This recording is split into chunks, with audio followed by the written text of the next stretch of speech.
요한복음 7장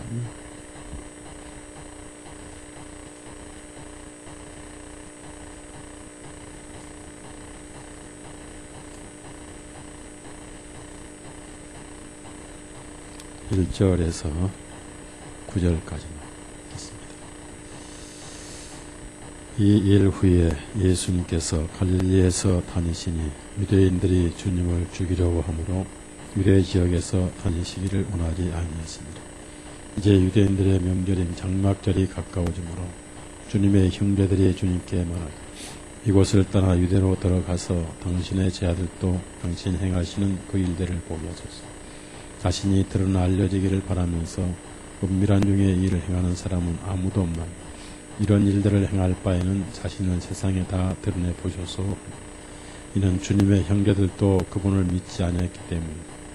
그러므로 주님께서 그들에게 말씀하시되 나의 때는 아직 이르지 아니하였으나 너희 때는 항상 예배되어 있느니 세상에 너희를 미워하지 아니하되 나를 미워하노라. 이는 내가 세상의 행위가 악하다고 증거하기 때문입니다.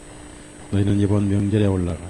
나는 아직 나의 때가 차지 아니하였으므로 이번 명절에는 올라가지 아니하노라 하시니라. 주님께서 그들에게 이 말씀을 하시고 갈릴리에 머물러 계시니라. 기도하십니다.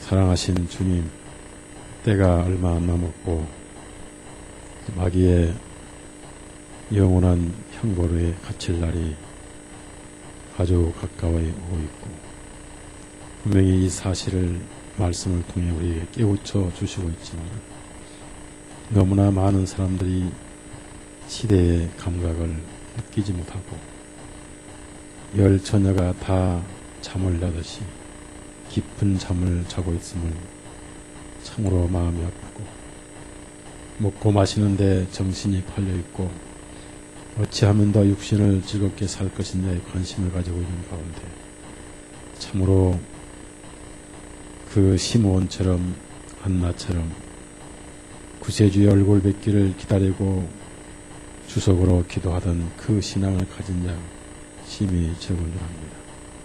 오늘도 적지만 그 마음을 가지고 모이기를 힘써 하신 말씀에 순종하고 또 말씀을 사모하고 또 주님과 함께 동행하기 위해서 이 시간도 저희들이 모였습니다.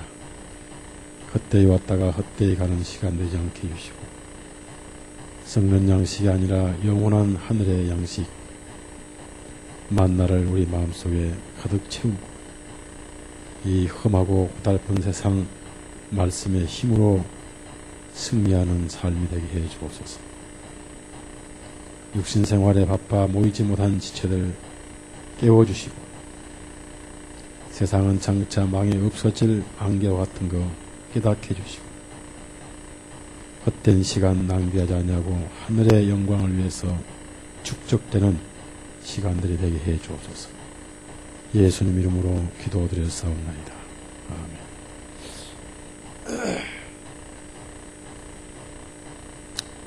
아멘. 요한복음 7장에는 이제 예수님께서 3년 반 공생애를 하셨습니다. 30년간은 이제 목수로서 또 목수의 아들로서 이렇게 생애를 보내셨고 침례를 받으시고 성령님이 임하셔서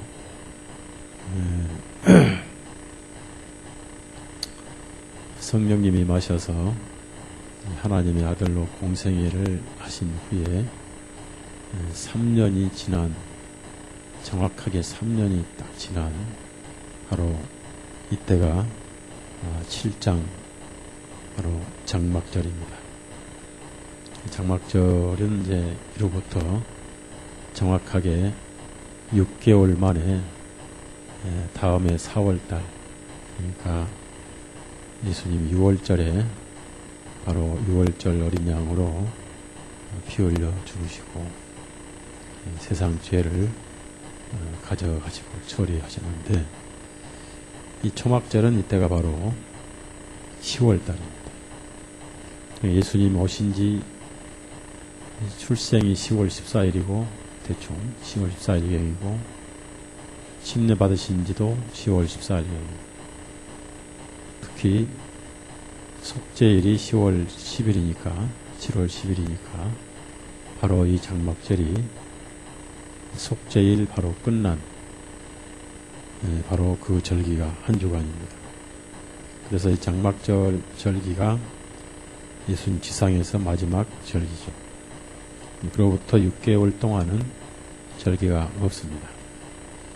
이제 우리나라 양력으로 말하면은 10월 중순이고, 그 다음에 이제 11월, 12월, 1월, 2월, 그리고 3월 하순, 4월 초순에 처음 오는 첫 6월절에 희생하시고, 그리고 부활하셨죠.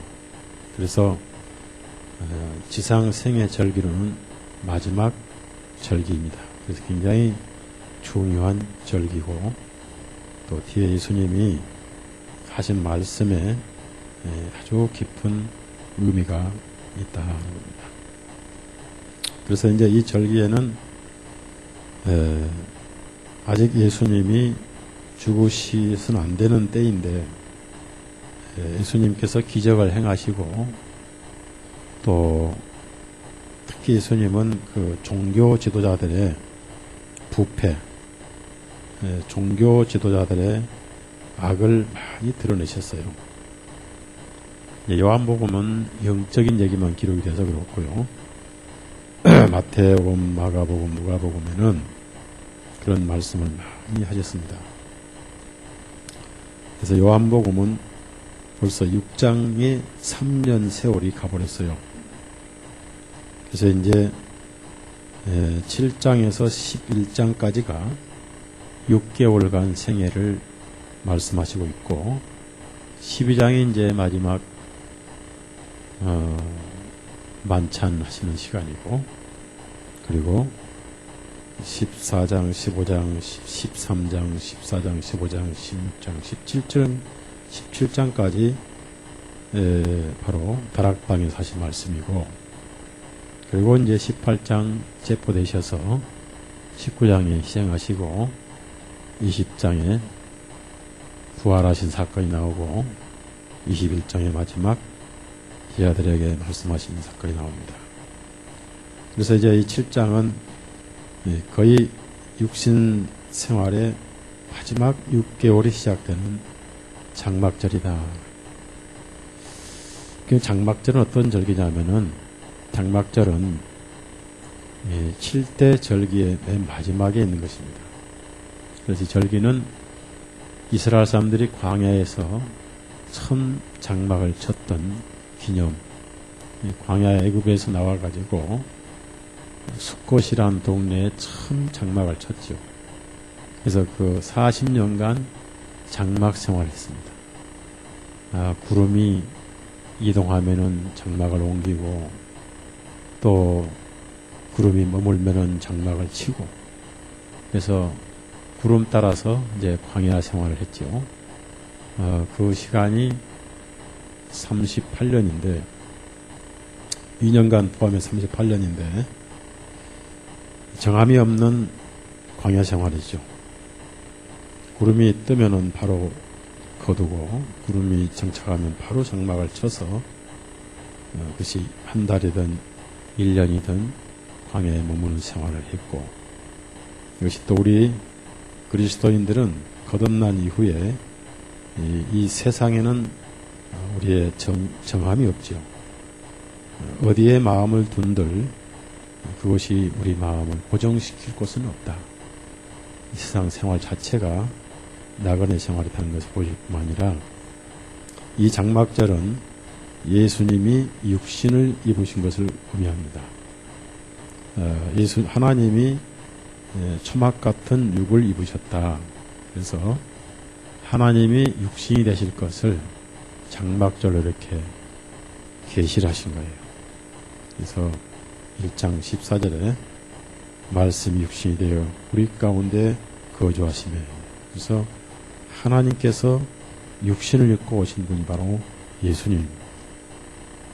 로마서 8장에는 육신의 모양으로 오셔서 이런 말씀이 있습니다. 그래서 예수님이 하나님이신 것을 깨닫는 것은 굉장히 복이고 은혜이죠. 그래서 예수님이 육신을 입고 하나님이 육신을 입으신 장막절, 즉 사람들과 함께 거주하시는, 임만하시는 그것을 절기를 통해서 이렇게 보여주시는데, 그 절기는 이제 유대인들의 절기로 국한되어 있습니다. 왜냐하면은 율법에 속해 있기 때문에 유대인들의 명절인 페스트, 유대인들의 절기라고 이렇게 국한되어 있습니다. 이제 절기가 오니까 이제 예수님이 갈릴리에 계시고, 갈릴리에서 나사렛 땅이 이제 주님의 고향이죠. 그리고 이제 유대 지역은 예루살렘이니까 이제 이번에 올라가시면 다시는 내려오시지를 못하시죠. 그래서 이제 고향 땅, 또 초기 갈릴리 사역을 하셨던 지역에 좀 더 사역을 하시고 있고, 이때 올라가셨는데 나중에 이제 유대 지역, 즉 나사로가 부활한 후에 그 나사로를 나사로는 베다니의 이제 사람이죠. 그래서 이후에 예루살렘에 올라가셔가지고 다시 고향에 내려간 그런 기록이 없습니다. 그래서 이제 그 성경의 율법에는 없지만은 그 사이에 이제 수전절이 있습니다. 수전절.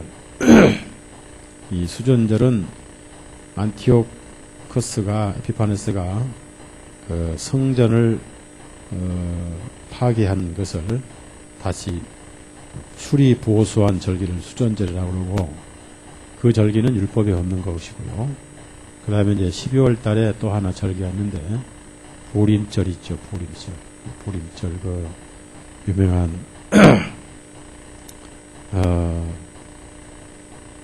죽으면 죽으리라 는 누구죠? 에스더의 이스라엘이 다 제비 뽑아서 죽을 뻔했던 날을 승리의 날로 바꾼. 그래서 이제 이것은 율법과는 상관이 없는 절기고, 근데 이때 그 동생들이 아직까지도 즉 3년 동안을 예수님의 사역을, 예수님이 집을 나가신 지가 3년 되셨죠. 30세가 되셨을 때 이제 요단강에 가셔가지고 침례 요한에게, 침례 요한은 갈릴리 사람이 아니고 예루살렘 사람입니다. 그런데 왜냐하면 그의 아버지가 제사장이기 때문에 성전을 떠날 수가 없잖아요. 그 아버지가 이름이 사가랴죠. 그래서 이제 그 아들이 이 때문에 예루살렘을 떠나지 않고 있는데, 이제 침례 요한도 나이가 30세 때까지는 집에서 제사장 교육을 받고 있다가 30세가 됐을 때 6개월 동안 이제 광야에서 거주했어요.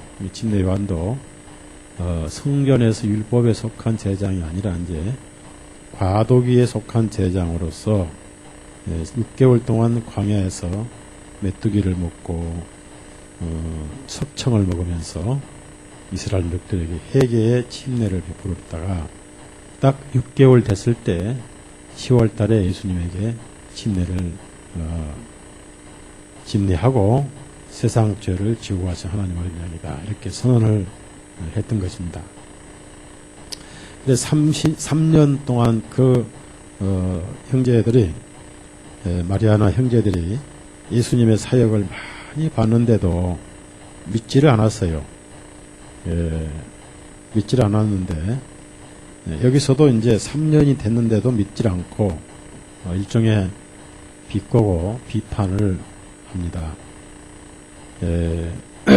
그래서 이제 그리스도인들이 전도가 가장 어려운 것이 뭐냐면 자기 가족 전도가 가장 어려운 것은 성경적입니다. 그러니까 가족이 왜 전도가 안 되느냐, 이것은 내가 능력이 없는 것이 아니고 한 30%는 능력이 없고 70%는 성경적이에요. 가족이 전도가 안 된다고 해서 비관하거나 낙심할 건 없습니다. 왜냐하면 성경에 보면은 예수님도 살아 생전에는 가족 전도를 하지 못하셨어요. 예수님의 아버지 목수 요셉은 일찍 죽었고 예수님을 믿은 사람은 마리아 어머니밖에 없었어요. 어머니는 천사에 의해서 이제 예수님이 자기가 처녀 때 잉태된 것을 잘 알기 때문에 예수님의 신자는 가족 중에서 어머니 한 분밖에 없었어요. 어머니 하나밖에. 자, 아버지도 믿은 만등 하다가 세상을 떠났고, 아버지도 믿었습니다.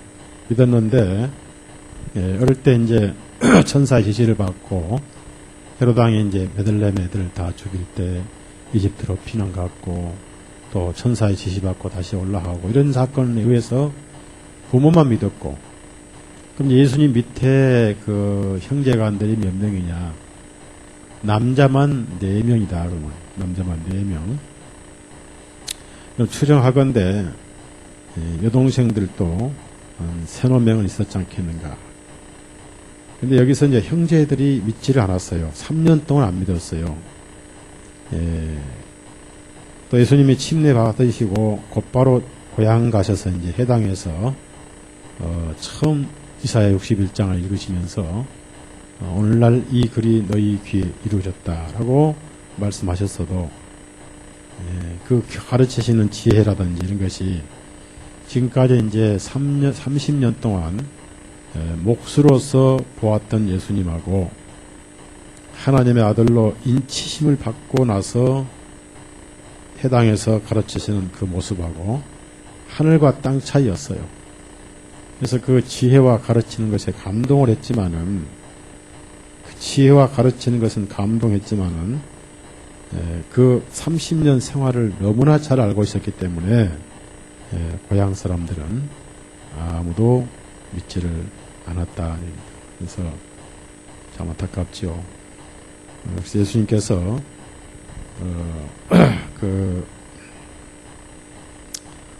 선지자가 대접을 받지 못하는 것은 세 가지라고 하셨는데, 첫째, 자기 고향에서 인정을 받지 못합니다. 두 번째, 친척들로부터 인정을 받지 못하고, 세 번째는 자기 집에서 인정을 받지 못해요. 여러분이 집에서 인정을 받지 못해도 너무 슬퍼하지 마시고, 그렇구나. 마태복음 13장 찾아봅시다.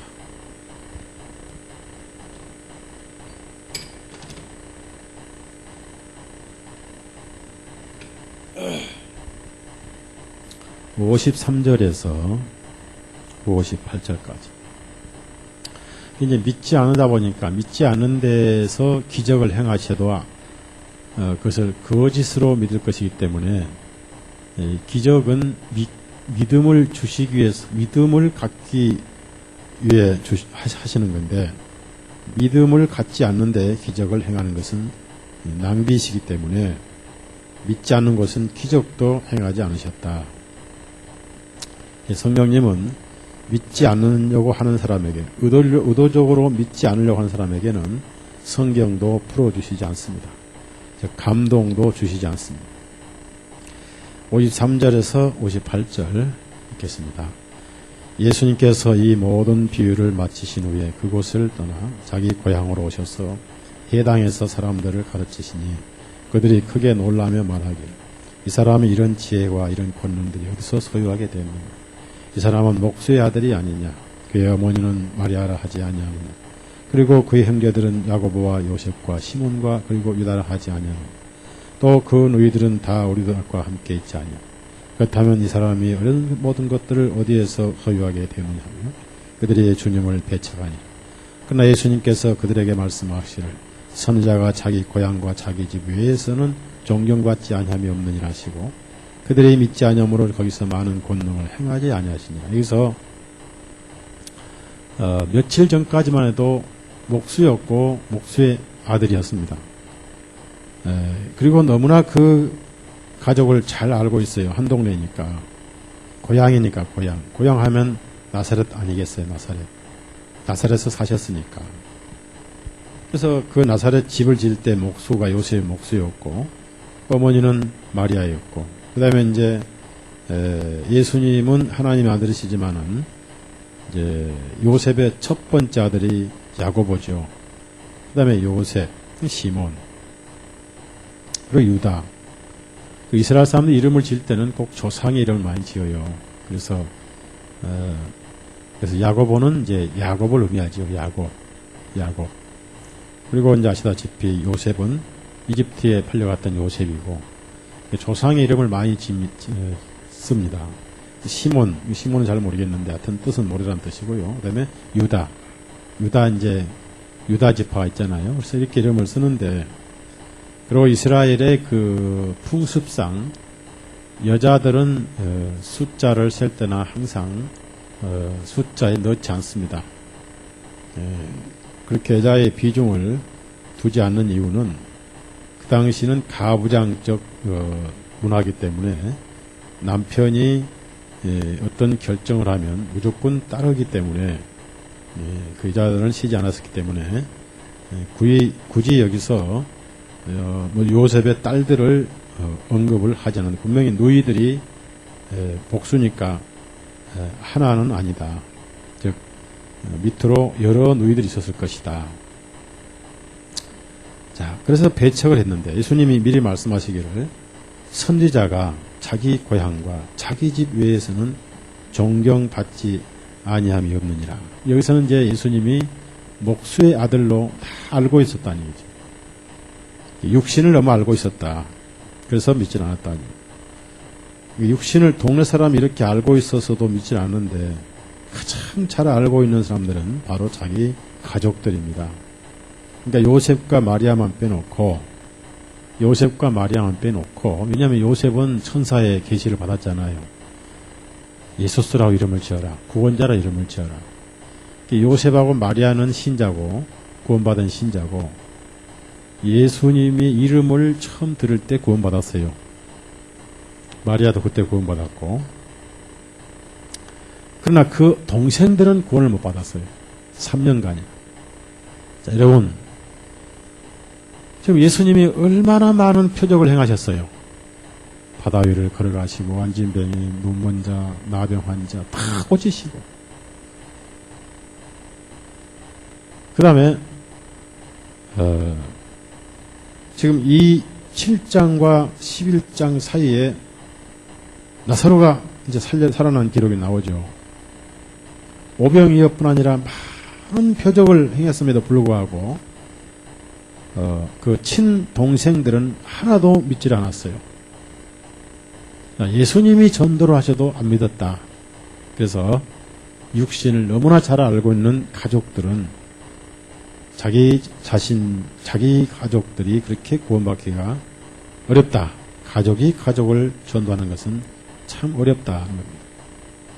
일반적으로 사람들은 전도를 하면은 그리스도인들이 예수님처럼 선한 사람으로 생각하는데 그렇지 않는 것을 너무나 많이 알아버렸기 때문에 전도가 어려운 거예요. 그래서 가족은 서로 다른 그리스도인이 전도를 해야 돼요.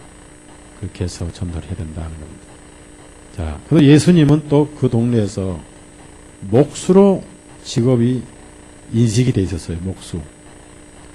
예수님 직업은 목수였습니다. 전직 목수 예수님이에요.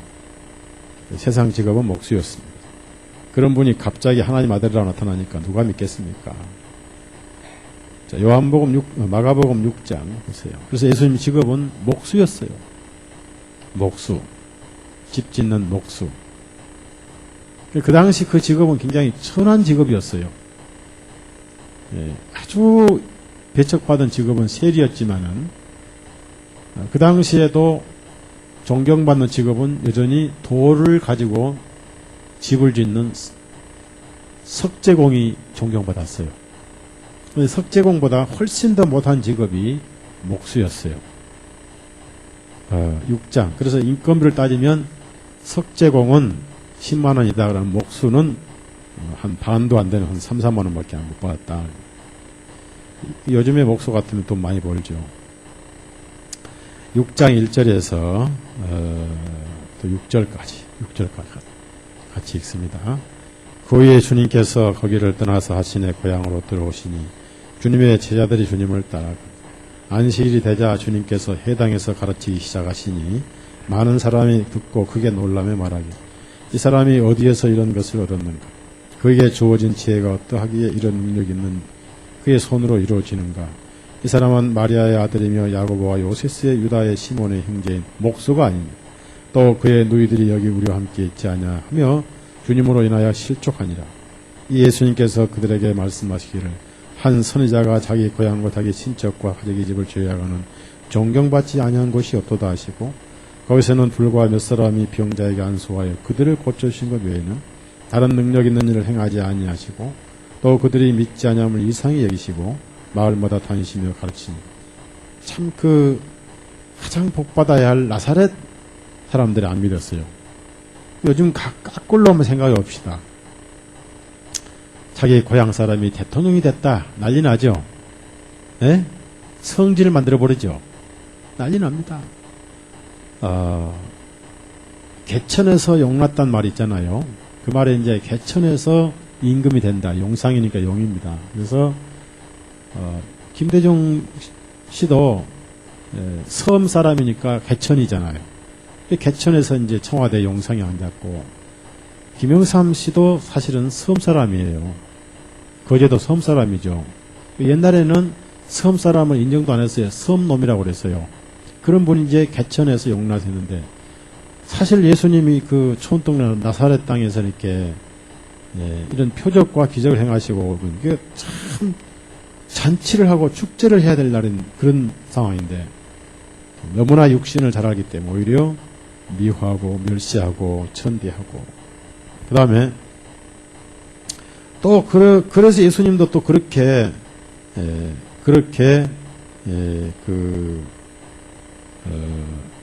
대접을 하셨어요. 무슨 말씀이냐면은 예수님을 믿지 않는데 누가 하나님의 자녀냐?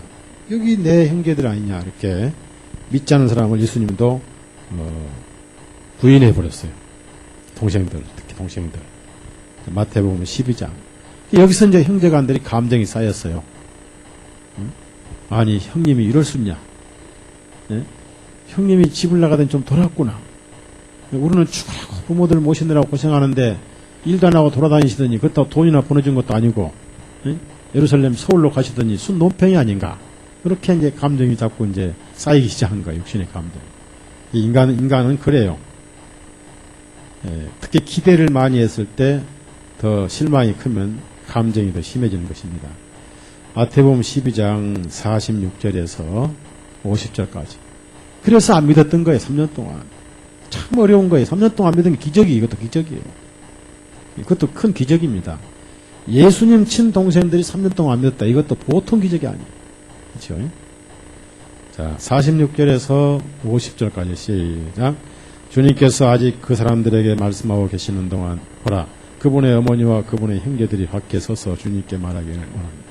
그때 한 사람이 주님께 말하기를 보소서, 선생님의 어머니와 선생님의 형제들이 선생님과 말하려고 밖에 서 있나이다 하니, 주님께서 그 말을 한 사에게 대답하여 말씀하시기를 누가 내 어머니냐 누가 내 형제들이냐 하시고, 주님께서 손을 내밀어 제 아들을 가리키며 말씀하시기를 보라, 내 어머니요 내 형제들이니라. 누구든지 하늘에 계신 내 아버지 뜻을 행하는 그 사람이 내 형제요 자매요 어머니니라 하시니라 하고, 지금 여기 굉장히 오랜만에 이제 예수님이 예루살렘에 이제 계시는데, 그걸 가버나움인가 이가 하여튼 보러 왔는데도, 아마 가버나움 같아. 보러 왔는데도 매정하게 밖에 나가지도 않았어요. 그래도 밖에 나가셔서 얼굴이라도 보이시고, 어머니 오셨어요. 나 바쁩니다. 이렇게 가십시오 한다든지, 아니, 니들 왔느냐? 한마디 하면 안 돼요? 네?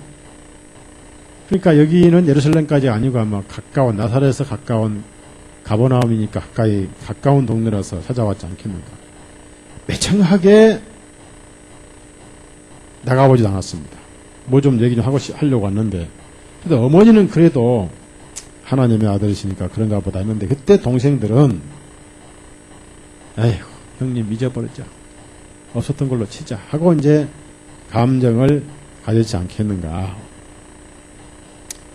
그리고 여전히 그 사람들은 믿지를 않았습니다. 그래서 예수님이 목수고, 그런 상태에서 예수님이 지금 그 절기인데, 절기면 사람들이 많이 올라가잖아요. 그런데 지금 고향에 계시니까 동생들이 핀잔을 주면서 당신의 제자들도 볼 수 있도록 거기 가서 사시지 왜 이렇게 숨어 있습니까? 예? 자기를 세상에 드러내기 원하는 사람은 다 공개적으로 이렇게 하는데 왜 이렇게 숨어서 조용히 있습니까? 라고 핀잔을 합니다. 그것은 그들이 믿지 않았기 때문이다 하는 토를 달았어요. 요한이, 사도 요한. 자, 요한복음 7장. 그래서 3년간을 전도를 하셨고, 그리고 이 초막절은 아직 예수님 초막으로 계실 때이기 때문에 아직은 내가 올라갈 필요가 없다. 내가 초막이다. 예수님 자신이 초막이고, 모든 절기의 실체는 예수님이죠. 골로새 2장에 분명히 나와 있습니다. 육신을 입으신 예수님, 초막 같은 예수님, 장막을 입으신 예수님. 그래서 이제 제 동생들이 3절에 이곳을 떠나 유대로 돌아가서 당신의 제자들도 행하시는 그 일을 보게 하시죠. 사람들은 다 자기를 알려지기를 원하면서 은밀한 중에 일하는 사람 없는데 기왕에 할 바에는 아주 세상에 다 공포하면서 하시죠. 라고 이제 왜 이런 시골 구석에 계시냐고 동생들이 반은 비꼬면서 하는 거예요.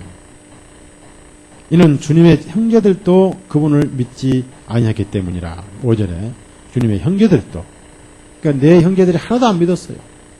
바로 밑동생이 이제 야고보인데, 그런데 아마 돈을 많이 벌어다 줬더라면 혹시 믿지 않았겠는가? 네? 워낙 가난했으니까. 여러분이 야고보서를 읽어보시면요, 야고보는 이 동생 야고보가 쓴 편지가 야고보서거든요. 야고보를 보면 참 야고보는 가난한 사람 같아요. 부한 자들은 뭐 가난한 뭐 울고 이런 말씀이 나오잖아. 그러니까 하여튼 안 믿었어요.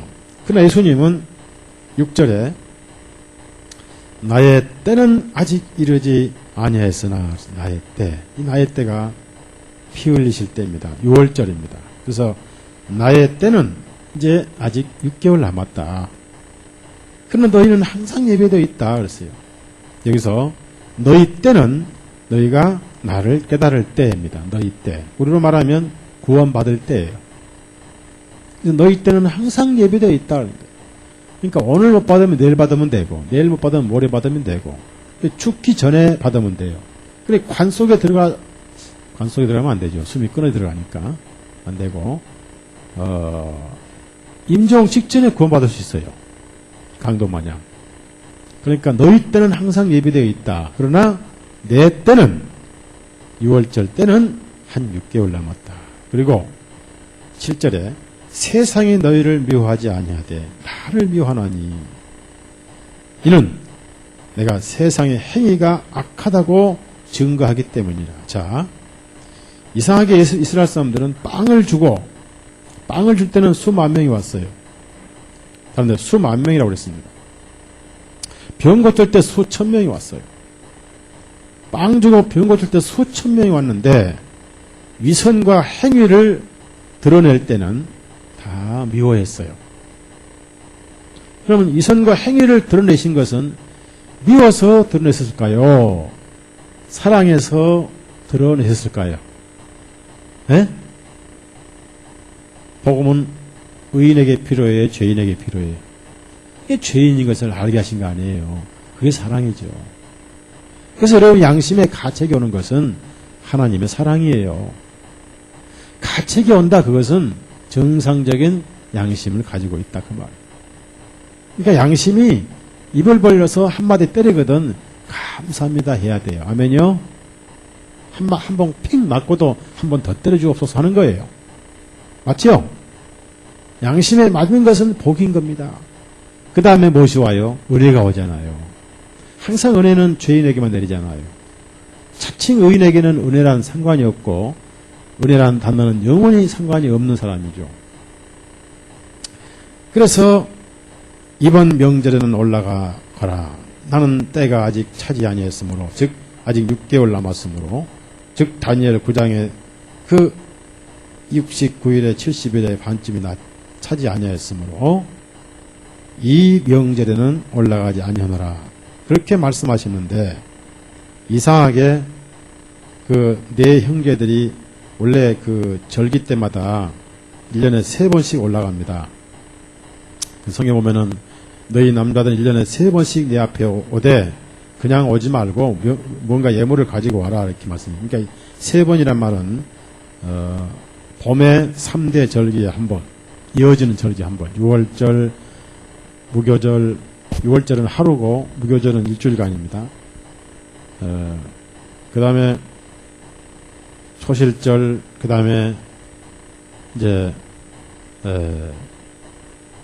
또 한 번, 그 다음에 이제 50일 후에 또 오순절에 또 두 번째 올라. 그 다음에 가을에 올라가서 속죄절, 나팔절, 장막절을 다 이렇게 지켜서 1년에 3번 올라가요. 남자만 올라가요.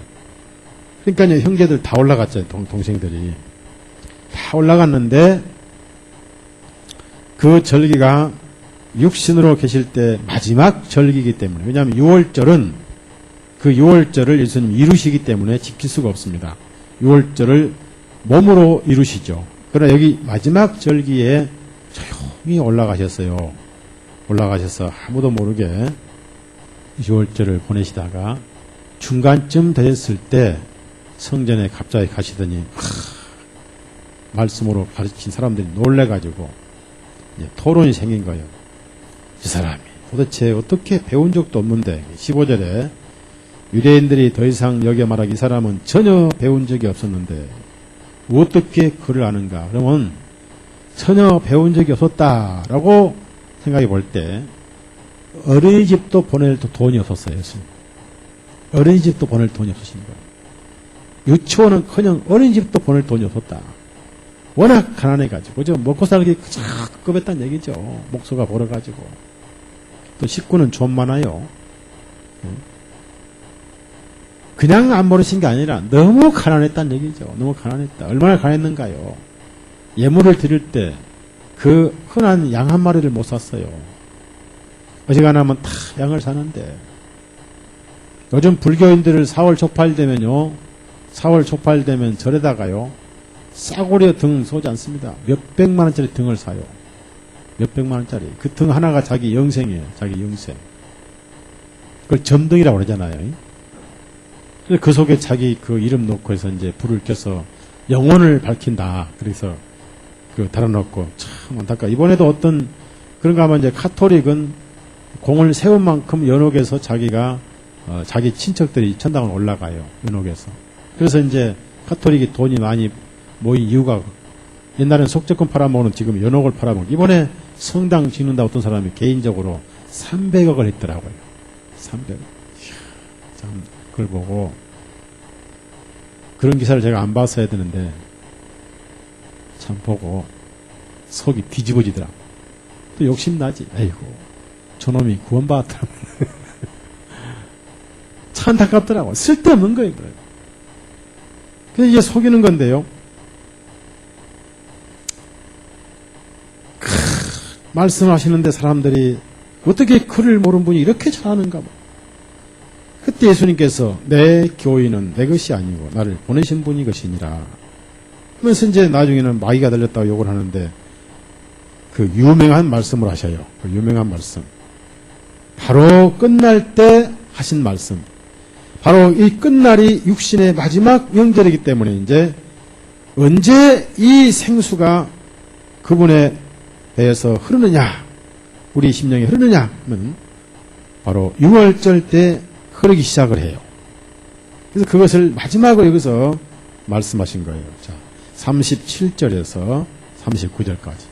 그래서 오순절 성령이 오심으로 우리 심령에 복음의 생수가 흐른 거예요. 샘솟도 흐른 거예요. 샘솟도. 37절 39절 읽습니다. 그 명절의 큰 날인 마지막 날에 예수님께서 서서 외쳐 말씀하시기를 누구든지 목마르거든 내게로 와서 마시라. 성경 기록이 말씀하신 것 같이 나를 믿는 사람은 그의 배에서 생수의 강들이 흐르리라 하시니라.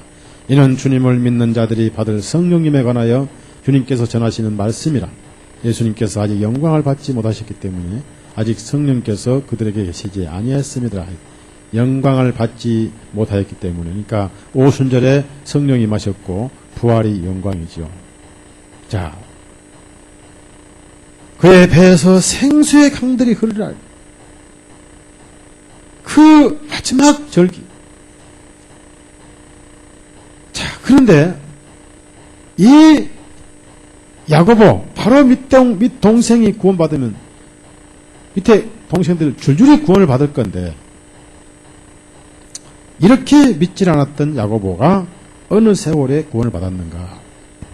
주님의 부활 때 이 동생이 마음이 변해버렸어요. 그래서 부활 때 변해서 어머니를 따라서 갈릴리를 떠나서 이제 처음으로 예루살렘에 가서 오순절 절기 때 바로 기도회 자리에 형제들이 전부 참석을 했어요. 그 네 형제 가운데 야고보가 초대교회 사도들 다음으로 예루살렘 교회 지도자였어요. 자, 예수님은 3년 동안 동생들을 전도를 못 하셨지만은 3년 동안 삶은 보여주셨어요. 33년 동안. 그래서 성령이 임하시고 나서는 이 야고보가 완전히 변해버렸어요. 야고보서를 보면 야고보가 이런 말을 했습니다. 인내를 배우라. 자기가 형제들 대표로 주님을 핀잔하고 욕을 하고 안 믿었지만은 주님은 그걸 다 받아주시고 온화하고 한 번도 형으로 책망하지 아니하시고 받아주신 인내를 그가 봤기 때문에 나중에 주님의 온화하심에 대해서 그가 얘기를 합니다. 야고보서. 그래서 결국은 33년 삶이 동생들을 기억하게 하셨는데 부활 후에 그들이 구원을 받은 것 같아요. 자, 야고보서 5장 11절 10절에서 11절까지 있습니다. 10절 11절 시작. 나의 형제들아 주님의 이름으로 말한 선지자들을 고난과 오래 참은 보응으로 삼으라. 보라 우리는 끝까지 견디는 자들을 복되다 여기는 너희가 욥의 인내를 들어왔고 또한 주님의 결말을 보았거니와 주님께서는 지극히 동정이 많으시고 온화한 긍휼이 넘치시냐. 이거 지극히 동정이 많으시고 겪었잖아요. 그래서 예수님 동생들이 오순절 날에 기도에 참석했더라 얘기입니다. 자, 사도행전 1장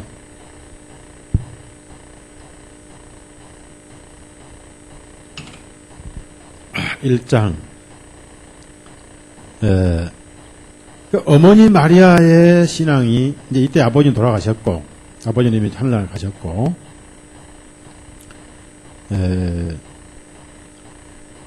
자 거기 이제 13절 보니까 다락방으로 올라가니 거기는 베드로와 야고보와 요한과 안드레와 빌립과 도마와 바돌로메와 지금 여기는 예수님이 승천하신 직후에 이제 다락방에 올라가서 이제 기도를 하는데 이때부터 오순절까지가 열흘간 기간이에요. 그러니까 열흘간 예루살렘을 떠나지 말고 계속 모여서 기도하고 교제를 했습니다. 오순절 성령 오실 때까지. 그러니까 예수님 부활하시고 40일 동안 계셨고 그리고 승천하셨는데 자 14절 시작. 이들 모두가 이자들과 예수님의 어머니 마리아와 주님의 형제들과 함께 마음을 같이하여 기도와 간구를 여기서 주님의 형제들이 나오죠. 그런데 나중에 보니까 야고보에게 부활하신 주님이 나타나시더란 얘기입니다. 그래서 야고보가 구원을 받은 것 같아요. 부활하신 주님을 직접 만났기 때문에. 고린도전서 15장 찾아보세요. 야고보가 이제 그 제자들만 해도 야고보가 둘이나 있죠.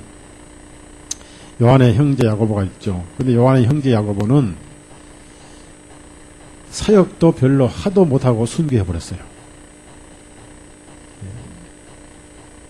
예수님의 양 옆자리 욕심냈던 제자죠.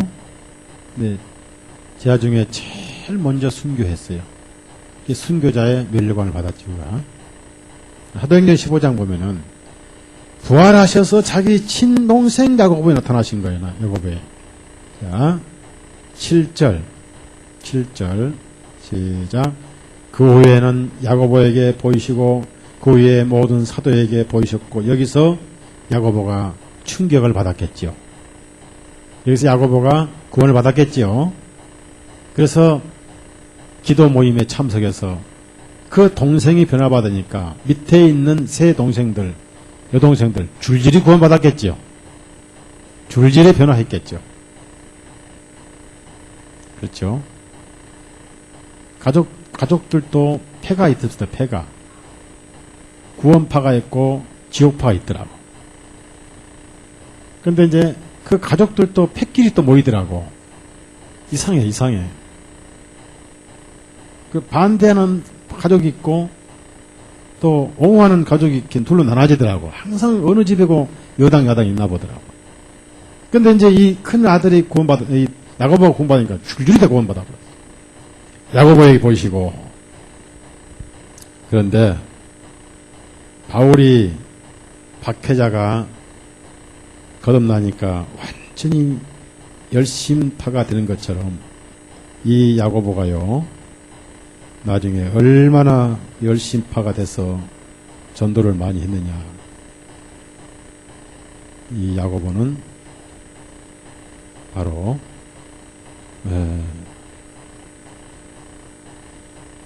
초대교 예루살렘의 지도자였습니다. 이 야고보는 처음에 예수님을 정신이 좀 나갔다 그랬어요. 자, 마가복음 3장.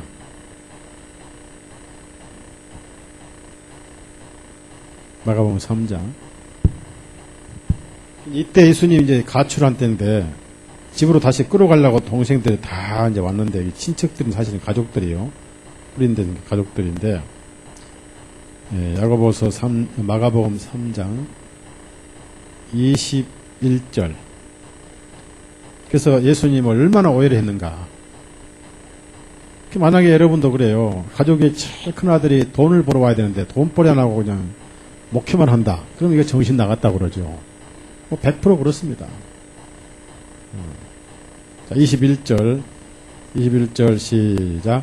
주님의 친척들이 소문을 듣고 주님을 붙들어 가려고 하니 이는 그들이 말하기를 그가 제정신이 아니라 했습니다. 이 친척들이 사실은 가족들이에요. 그러니까 참 이성일 보면 참 재밌어요. 이런 야고보가 구원을 받고 나서 예수님 부활을 보고 나서는요, 초대교회에 엄청나게 영향을 미친 사람인데, 오순절 성령이 임하셨을 때 이제 야고보도 같이 있었죠. 그래가지고 초대교회의 지도자가 됐어요. 지도자. 사도들 다음으로 지도자가 됐어요. 예루살렘 교회. 그래서 베드로는 복음을 전했지만은 교회의 목회는 야고보가 했더라. 사도행전 15장. 그래서 이제 그래도 자기 친형이 예수님에게 배워놓으니까 남보다 들은 게 더 많잖아요. 그래서 초대교회 지도자가 됐지 않겠는가. 참, 이러고 보면 섭리는 참 오묘해요. 참 오묘해요. 예수님을 괴롭힌 사람들을 더 사랑하더란 얘기예요. 개인 감정을 절대 갖지 않으시더란 얘기예요. 참 희한하죠. 속에 꽁 하고 생각해 놓으신 분이 아니더란 얘기죠. 그 마음을 도대체 헤아릴 수가 없어요. 어떻게 그런 마음을 속이 없는지 있는지 없어서 그런지 그건 아니잖아요. 사랑이 넘쳐서 그렇죠. 사도행전 15장 봅시다. 이게 뭐냐면은 이제 유대계 그리스도인들이 와가지고 이방인 안디옥에 교회가 생기니까 이방인들이 그냥 믿으면 안 된다. 모세의 법을 지키고 할례도 받아야 되고 안 그러면 구원 못 받는다. 이렇게 이제 할례까지 구원의 조건으로 그렇습니다. 그래서 이제 바울과 바나바가 걱정이 돼가지고 거기서 그냥 토론이 생기니까 예루살렘에 이제 올라갔어요. 예루살렘에 이제 올라가서 사도들과 장로들이 그걸 모여가지고 이제 베드로가 제일 먼저 얘기를 합니다. 베드로가 그때만 해도 지도자니까 사도 지도자. 그래서 우리나 그들이나 믿음으로만 깨끗하게 하시어 차별을 두지 않았기 때문에 우리도 매지 못하던 멍에를 매지 걸게 하지 말자. 역시 그들도 은혜를 통하여 구원 얻었음을 믿나니 여기 있습니다. 자, 11절 15장 11절 베드로는 여기까지만 얘기했는데 야고보는 좀 더 구체적으로 얘기를 했어요. 자, 사도행전 15장 10절 11절 시작. 그때 이제 너희가 어찌하여 하나님을 시험하여 우리 조상들이나 우리도 너희 감당할 수 없었던 그 멍에를 제 아들 목에 들려고 하느냐. 그러나 우리는 주 예수 그리스도의 은혜를 통하여 구원을 얻음을 믿나니 그들도 동일하니라 하니라. 자, 그때 이제 바울과 바나바가 어떻게 자기들을 통해서 이방인들이 구원받았는지 선교 보고를 합니다. 그때 사도가 말을 마치자 13절에 두 사도가 말을 마치자 했습니다. 아마 두 사도라 했으니까 이제 바나바와 바울이 했던 것 같아요. 그 말을 마치자 야고보가 나서서 말하기를 성령님께서 야고보를 세우셨어요. 전에는 정신이 나갔다 또 믿지 않고 올라가서 보이소서 했던 사람들입니다. 그러면서 여러분 형제들아 내 말을 기울이면서 이렇게 쭉 성경 이야기를 하면서 바로 여기서 이제 이방인들을 괴롭게 하지 말고 다만 행위적으로 이런 것들만 조심하게 하라 해서 이제 이방인들 가운데 무엇을 조심하면 될 것이 이것은 구원이 조건이 아니라 생활로서 이렇게 이제 얘기를 합니다. 그래서 그렇게 편지를 보내자고 얘기를 하죠. 자, 19절에서 21절까지 19절 21절까지 이제 야고보가 이 말을 한 거예요. 예수님 친동 야고보가 19, 21절 시작.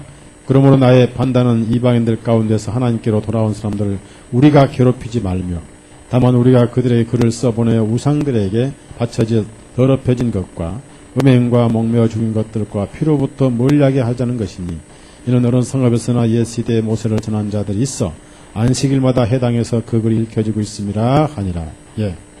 그래서 이제 구체적인 그 정리를 야고보가 해줬다. 그래서 야고보는 초대교회 지도자였고 특히 바울 사도는 야고보를 굉장히 사도들 다음으로 존경을 했더라. 그러면서 야고보는 주님의 아우라고 밝힙니다. 자, 갈라디아서 1장. 사도 야고보는 큰 일도 별로 안 해보고 일찍 순교했어요. 참 아쉬웠지요. 그 대신 야고보가 못한 목을 누가 했지요? 네? 야고보 목을 제일 오랫동안 살면서 한 사람이 바로 요한이었죠. 그렇죠? 네? 요한이 받아 쓴 것이 뭐죠? 계시록이죠. 그리고 요한 1, 2, 3서 그러니까 야고보 목까지 다 했죠. 요한이. 그 유명한 요한복음. 이게 사도 요한이 참 그 필요한 성경 말씀을 또 다 썼어요. 계시록을 사도 요한이 받아 썼잖아요. 그러니까 순교한 자기 형제 야고보의 목까지 살고 다 썼고 참 하나님은 필요 적절하게 다 쓰시더라니. 여기 이제 사도 바울이 맨 처음에 올라가서 예루살렘에 이제 베드로를 만나보지 못했고 제일 먼저 만난 사람이 바로 야고보입니다. 그러니까 예수님 친동생인 야고보는 바울과 굉장히 가까웠던 사이였고요. 이제 그가 거듭나고 아라비아에서 다메섹으로 돌아갔다가 3년 후에 베드로를 만나려고 예루살렘에 올라갔는데 그리고 그 15일을 지냈는데 그 15일을 지냈고 그 다음에 야고보 만났어요. 그러니까 다른 사도는 못 만났단 말이죠. 야고보는 사도가 아니죠. 자, 18절 19절 18절 19절 시작. 그 뒤 3년 후에 내가 베드로를 만나보려고 예루살렘에 올라가 그와 함께 15일을 지냈노라. 그러나 주님의 아우인 야고보 외에는 다른 사도들을 만나보지 못하였노라. 주님의 아우라고 나오잖아요. 그러니까 야고보가 그렇게 가족이 불신하더니 믿고 나니까 이렇게 바꿔졌다. 그래서 언제든지 너희 때는 예비되어 있기 때문에 지금 우리 가족이 구원 안 받았다고 해서 첫째 낙심하지 말자. 남편이 구원 받았다고 해서 힘 빠지지 말자. 그 다음에 포기하지 말자. 항상 있으니까. 너희 때는 항상 있으니까. 제가 알기로는 그 전주에 옛날 그 자매 모자매 있습니다. 그 자매 남편이 얘기 많이 했죠. 그렇게 박해자였다고. 그래서 그 남편은 완전히 그 지옥 갈 걸로 생각했어. 너무 악했기 때문에. 그런데 죽기 일주일 전에 구원받았어요. 너희 때는 항상 예비되어 있다는. 또 할리 구원 안 받다고 그냥 몰아붙이지 마세요. 그리고 잘못하면 억지 구원이 되거든. 막 다그치고 막 강제로 막 협박을 해서 구원받게 합니다. 밥을 안 준다든지 막 반찬 안 준다든지 막 후대접 한다든지. 그러면 그건 어거지 구원이니까 진정한 구원이 아니잖아. 그러니까 기다리고 기다리되 틈을 보이지 말고 예수님이 친동생들이 33년간을 안 믿었잖아요. 그러니까 어머니 아버지는 33년을 믿었는데 33년간 안 믿었잖아요. 33년 6개월 동안 안 믿었잖아요. 그러나 그래서 온화하게 인내하신 예수님, 그것이 나중에 부활 후에 야고보가 바꿔지더니 자기가 불신을 한 만큼 열심히 배로 뜨거워졌다. 초대교회의 기둥이 됐더라. 꼭 바울 사도가 사울이 바울된 그런 거죠. 그러니까 우리가 이 말씀이면은 그리스도인들은 가장 천대받는 게 자기 가정이다. 그러나 그 가정이 천대받는 것으로 끝난 건 아니다. 반드시 구원받을 수 있는 기회가 온다. 이걸 우리가 오늘 저녁에 배우는 거예요. 그래서 인내하고 포기하지 말고 꾸준히 기도하고 기다리면서 생활로 진실하게 구원이 뭔가를 보여주자. 이주일에도 많이 보여줬잖아요. 이주일 아세요? 죽었지만. 그 타이틀, 레파토리가 뭐예요? 이주일 레파토리가 뭐예요? 예? 그렇죠. 뭔가 보여준다고. 그래가지고 그가 국회의원 같은 사람 아니에요? 또 마지막 그가 뭔가 보여주는데 담배 피면 이렇게 죽는다 보여줬죠. 얼마나 멋지게 보여주고 죽었어요. 담배를 피면 이렇게 죽는다고 죽었잖아요. 텔레비전 나왔어요. 내가 담배 때문에 폐암이 걸렸다. 담배 피면 이렇게 죽는다. 라고 죽었어요. 뭔가 보여준 사람이. 맞죠? 담배 피지 말라요. 자, 여기 바울 사도는 야고보를 기둥으로 여겼습니다. 초대교회.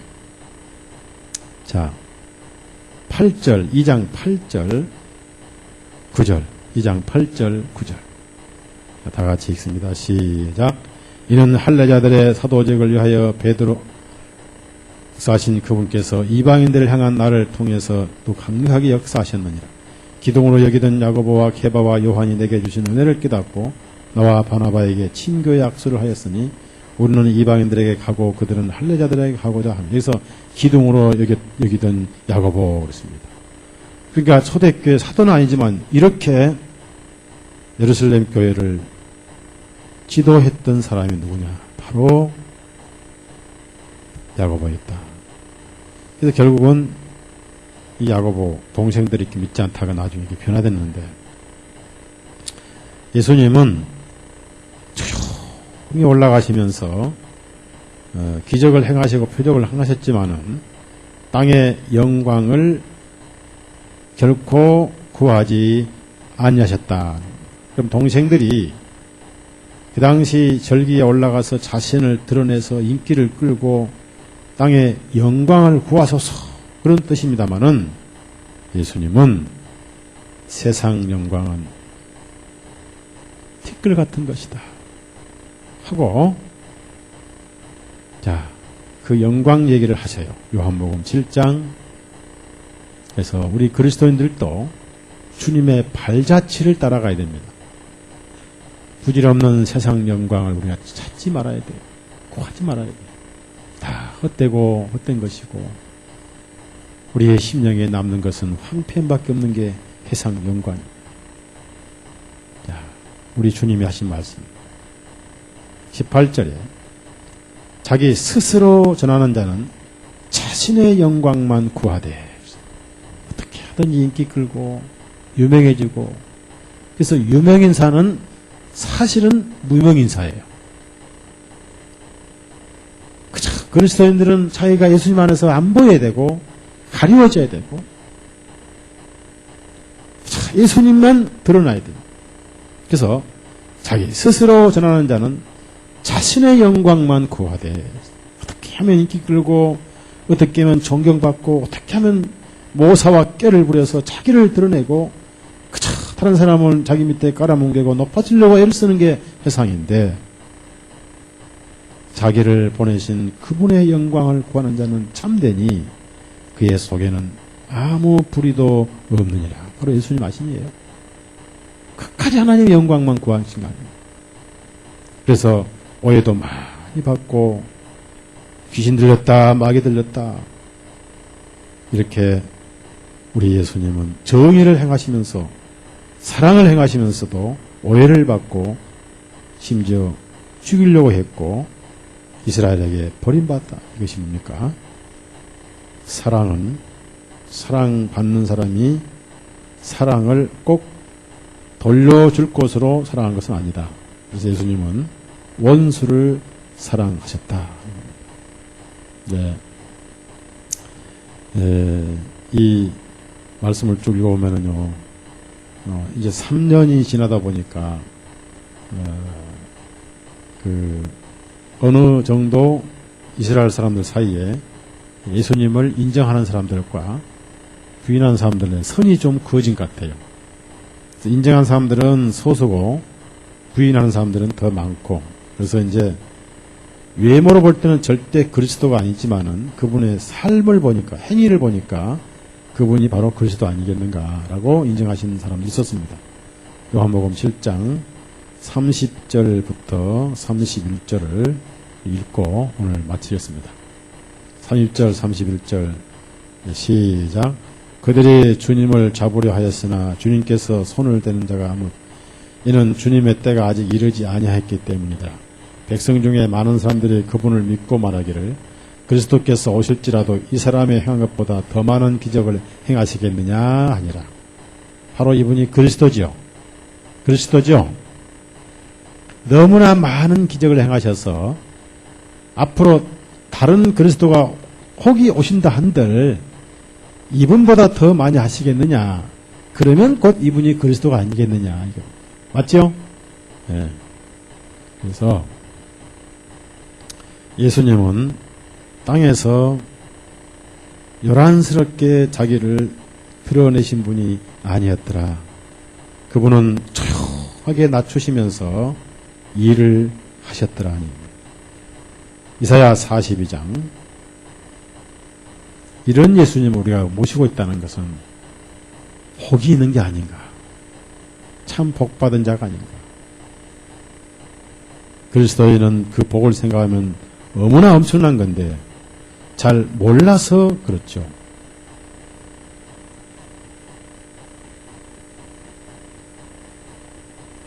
자, 1절에서 3절까지 시작. 보라, 내가 높이 드는 나의 종, 내가 택한 그 자, 내 자신이 기뻐하는도다. 내가 내 영을 그 위에 두었으니 그가 이방인들에게 공의를 가져오리.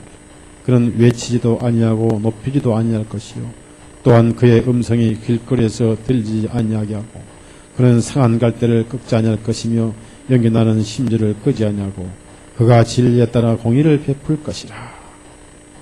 무슨 말씀이냐면은 예수님은 우리 심령을 편하게 하게 해주시는 분.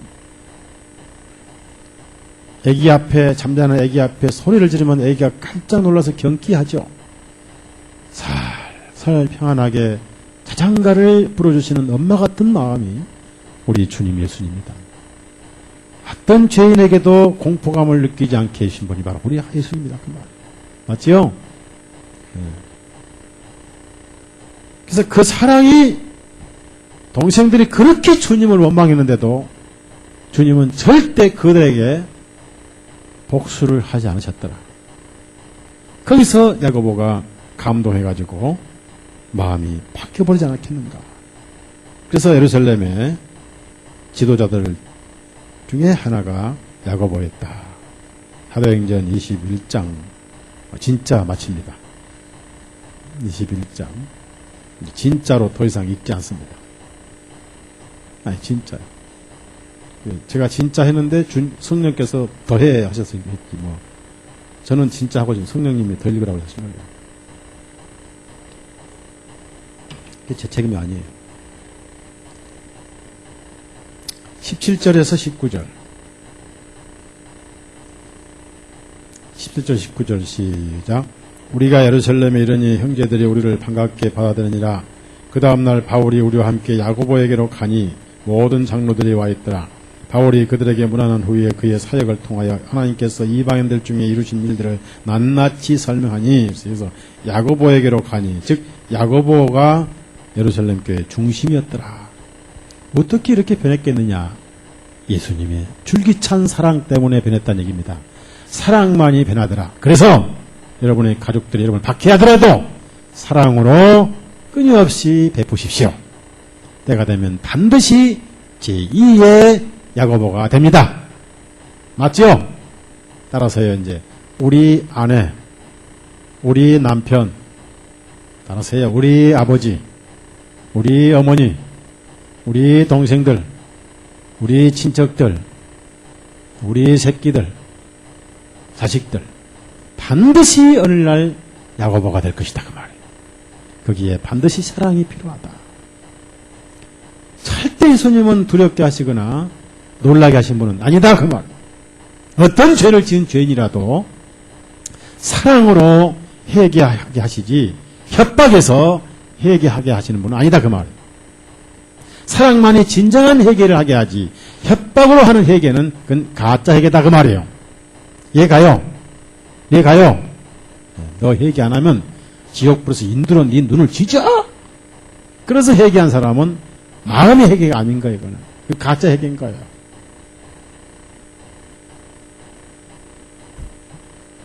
어제 저녁에 제가 이제 우리 애들이 방에 따로 자는데 여동생이 이제 어제는 안 들어온다고 그래서 이제 지들만 둘이 자는데 내가 분명히 불을 끄고 재웠는데 나중에 다시 제가 나가서 보니까 또 불이 켜 있어요. 그놈들이 불을 켜고 뭐 물을 마셨든지 하여튼 했던가 봐. 그래서 다시 불을 끄려고 문을 열었더니 다운이가 자다가 불 끄러 문 옆에 나오다가 갑자기 문이 팍 열리잖아. 그러니까 으아! 하고 도망을 가는 거야. 나야 왜 놀래? 그러니까 한참 보더라고. 그리고 이불 속에 들어간 걸 봤는데 어른은 아이들에게 따뜻하고 평안한 마음을 줘야 되잖아요. 바로 우리 주님이 그런 분이에요. 그분은 지금도 여러분에게 평안을 주신 분이에요. 항상 힘을 주시는 분. 그래서 힘들 때, 고달플 때 한마디만 불러도 위로가 와요. 할 필요 없어요. 한마디 하면 돼. 뭐 머리 아픈 게 마시는 예수님 하면 돼요. 기도합시다.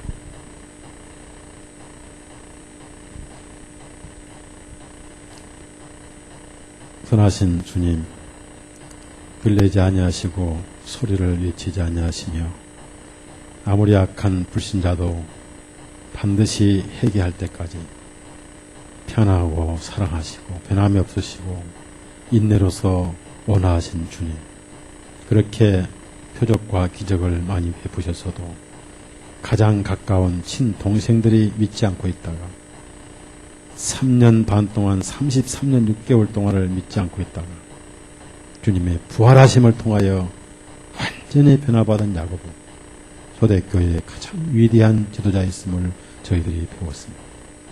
선지자가 자기 고향과 친척과 가정에서 환영받는 일이 없다 하신 우리 주님, 우리의 가족들 우리가 전도하기 너무 힘들고 피곤하지만 반드시 언젠가는 변화받을 날이 올 것으로 믿고 인내로 참고 기도하고 끝까지 신실함과 사랑을 베풀어서 주님께 맡기는 우리의 믿음이 되게 하시고, 그럴 때 어느 날 반드시 불신과 박해가 야고보로 바꿔지고 바울 사도로 바꿔지는 열매가 있을 줄로 압니다.